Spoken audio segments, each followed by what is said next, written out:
What's happening, everybody? On today's show, Kirby Smart gets a big payday. Jimbo Fisher addresses NIL and Nick Saban. And we have sit-down interviews with Auburn defensive end Derek Hall and Tennessee DB Tre Flowers. Locked on SEC starts right now. You are Locked On SEC, your daily podcast on the Southeastern Conference. Part of the Locked On Podcast Network, your team every day.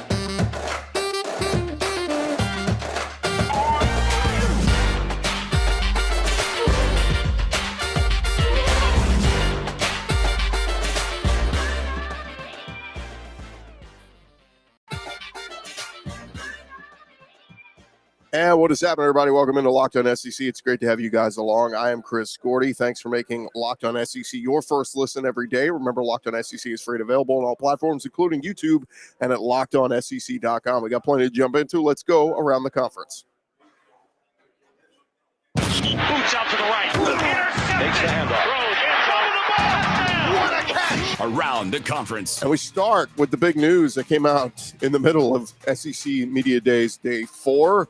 Kirby Smart getting a pay raise after taking Georgia to its first national championship in over 40 years. Kirby Smart agrees to a new 10-year contract that will pay him a record $112.5 million through the 2031 season. According to reports, the $112 million total will be the most ever paid to a college football coach. His average salary will be around $11.25 million. That will be tops among all coaches. The school announced the long-anticipated contract extension, and he will make $10.25 million this season, with that salary bumping up to $12.25 by the end of it in 2031. In a statement, Kirby Smart said, "This is home for us. Our roots run deep here. My commitment to this school and our football program is unwavering. It's an honor being the head football coach at the University of Georgia." Now, just for contrast, LSU lured Brian Kelly away from Notre Dame. He got a 10-year, $95 million deal. That'll pay him $9 million this year. Jimbo Fisher, of course, agreed to a 4-year extension last August. That will pay him $90 million over the next 10 years. Dabo Swinney, he's got a 10-year, $93 million deal. And, of course, Nick Saban signed an extension in August, paying him an average of $10.6 million through 2028. So high-paid coaches all over the SEC. And Jimbo, of course, was one of them, and now he's the highest paid of all of them.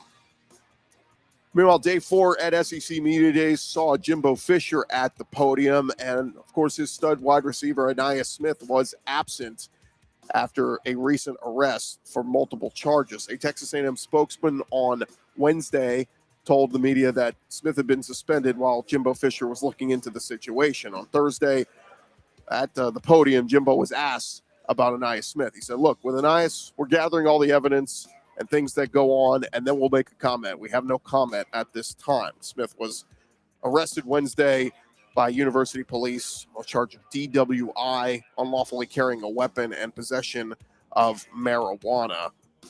So we will see what happens there with Ainias Smith, who was expected to be one of the leaders on this A&M football team. Also, Jimbo was asked about Nick Saban at SEC Media Days. He downplayed the back and forth over the NIL. He said, "Listen, Nick and I are great. Two competitive guys who go at it.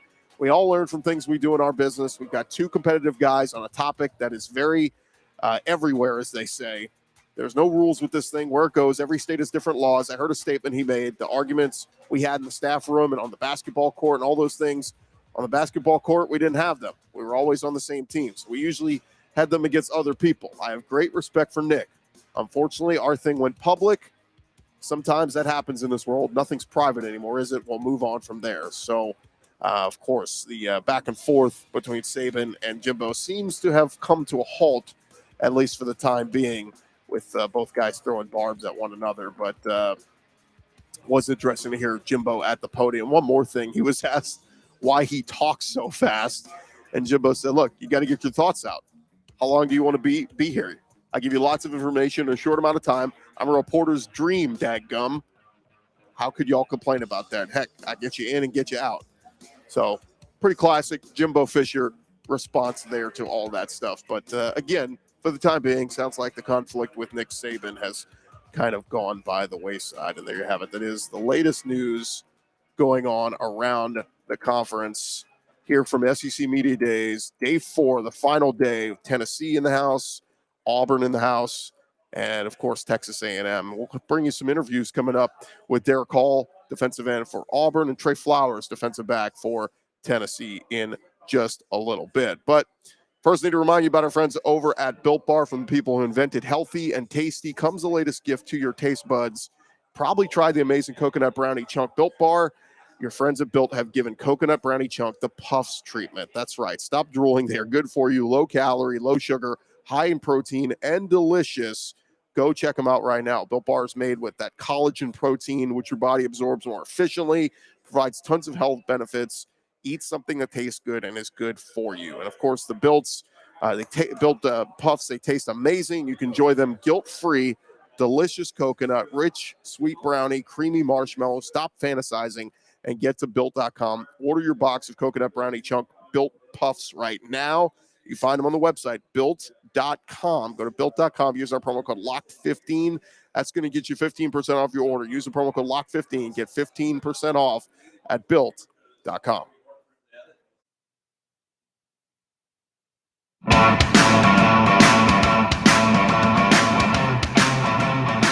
Rolling along here from SEC Media Days and Tennessee Day, catching up with defensive back from the Tennessee Vols. He is senior defensive back, number one, fifth season on Rocky Top, Tre Flowers. What's going on, man? What's up, man? How's it going? Fifth season there. Are you the old man in the group now? I'm one of them.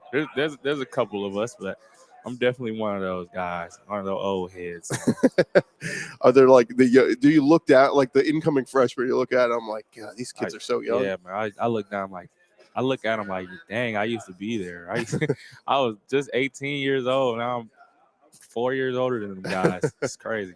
Let's start with your thoughts on Coach Heupel. You got what you guys were able to do in year one. You've been through a couple of coaches now. What was it about Coach Hype that got you guys to buy in and really start to turn this thing around so quickly? Oh man, he was bought in on us, and he shows that really well.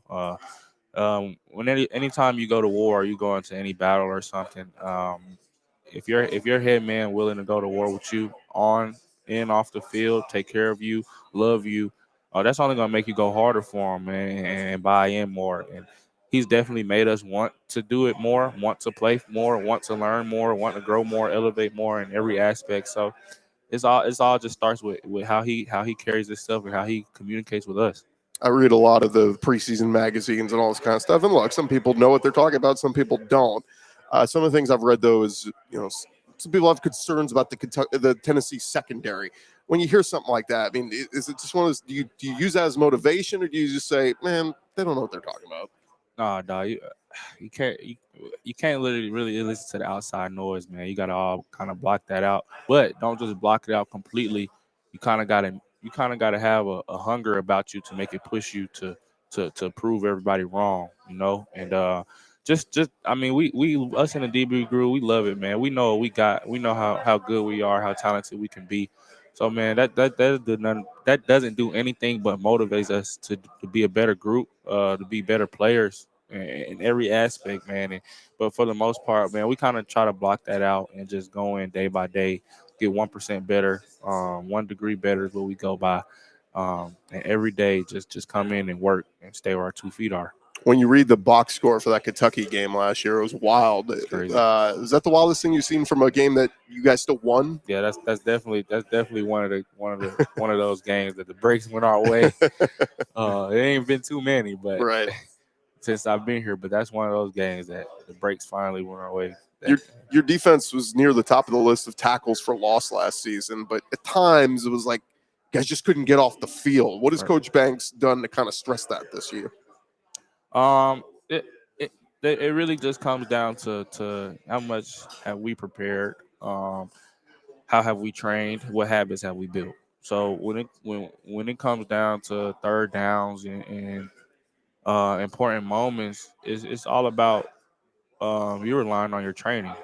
You're tired, you're exhausted. Come to game time, like it's hard to think normal. So it's basically just like, how is your body going to react? And your body's going to react to what you've done over the off season, how you trained, with attention to details have you paid into. So if you paid attention to all the details and been accountable, come third down or whatever the case may be, we're going to execute.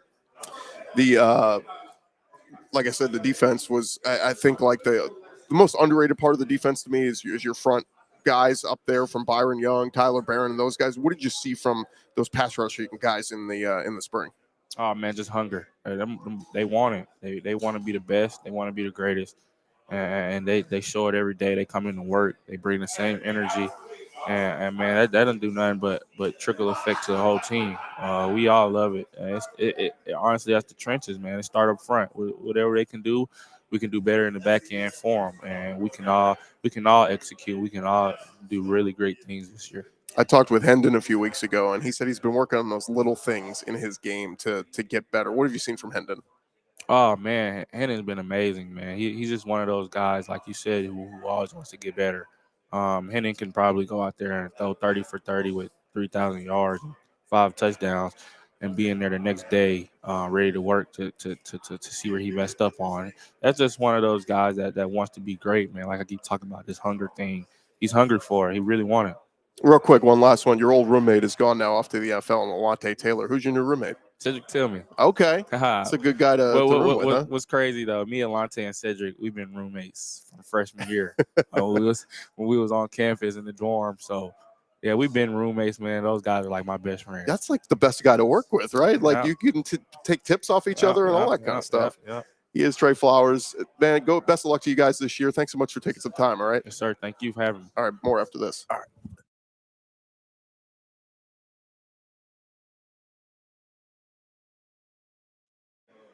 That's going to do it for this edition of Locked On SEC. My thanks to all our guests all week long at SEC Media Days. We even got some we have not included on the podcast yet, so we'll have those for you in the coming days to weeks. Great conversations, including catching up with Ronnie Brown, Auburn running back, Brad Nessler, CBS commentator who does all the SEC games of the week. Also, conversation with Coach David Cutcliffe, sharing some old stories from his Tennessee and Ole Miss days. So some great stories coming your way over the next couple of weeks here on SEC Media Days. But signing off from what was another great event here in Atlanta with SEC Media Days. I'm Chris Gordy. This has been Locked On SEC. Thanks for making us your first listen every day. Now go make your second listen. Check out some of our other great podcasts with some of our other great guys are here, like the Locked On Auburn podcast with Zach Blackerby, Locked On Vols with Eric Kane. Tons of great content. You can find it wherever you get your podcasts. Go check it out right here on the Locked On Podcast Network. I'm Chris Gordy. We'll talk to you guys very soon.